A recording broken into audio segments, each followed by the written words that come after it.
personal treat for your customers. Today we're going to be making a pumpkin spiced Irish coffee, something very close to my heart. It's going to warm you up on a cold day like this. Since we're getting into winter in Canada, we figured something like this would be appropriate for the season. Now, to create this, we are going to need the following ingredients. The first thing we're going to need for our Irish coffee is some hot water. I have a small amount here in this teapot. Then we're going to need a good coffee to use as a base. I have decided to use Ristretto Origin India, and I'm going to make this as an espresso. If you prefer decaf, that's fine, but I would always suggest a darker roast for Irish coffee, but really feel free to use any blend that you like. Then we will need some sugar. Traditionally for Irish coffee you use raw sugar, minimum 1 teaspoon or 1 cube.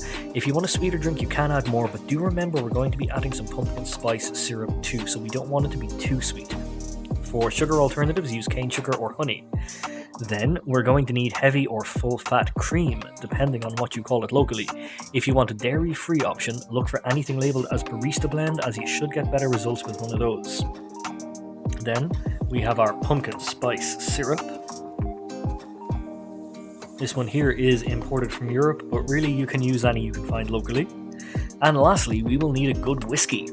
Of course, Irish whiskey is traditional for this, but really anything will do, though I would advise against a very peaty Scotch. The flavour could be a little overwhelming for the coffee. Something smooth would be ideal for Irish whiskies, any single malt. Okay, the first step. We are going to put 1 pump or 10 milliliters of pumpkin spice syrup into our cream. Then we will just stir the two together. That's all we need to do with the cream for now, so you can set it aside and just wait until we need it again later. Then we are going to add the sugar into our glass. Just open it and pour it on in. We're going to brew the coffee directly on top of the sugar. This is going to allow the sugar to blend in much better than the coffee, so you get no grainy texture. We're using here in this video the new Nespresso Momento coffee machine.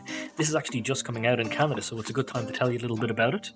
As you can see, it's a wonderful touchscreen. You just drop the capsule in, and the screen will bring up all the recommended recipes for that specific coffee that you're making. So in this instance, I put in the Ristretto Origin India, as you can see, and it brought up the recommended recipes for that. There's a few different versions of the Momento. Some of them include milk frothers, things like that, to allow you to do lattes and cappuccinos as well. If you want to know more about that, you can just check out our website and you'll find all the information that you need.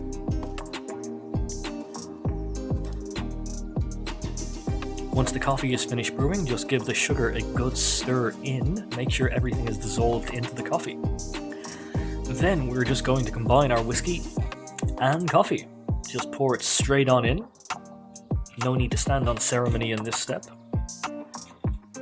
And after that, we're going to add in the hot water. We're going to top the glass up to about half a centimeter or so below the rim of the glass. Do make sure this water is nice and hot. Now, the last step, pouring the cream on top. Pour very gently into a spoon, as you can see here. Try not to let the cream run down the side of the glass. This will increase the tendency of the cream to mix. What you want is a layer of cream floating on top.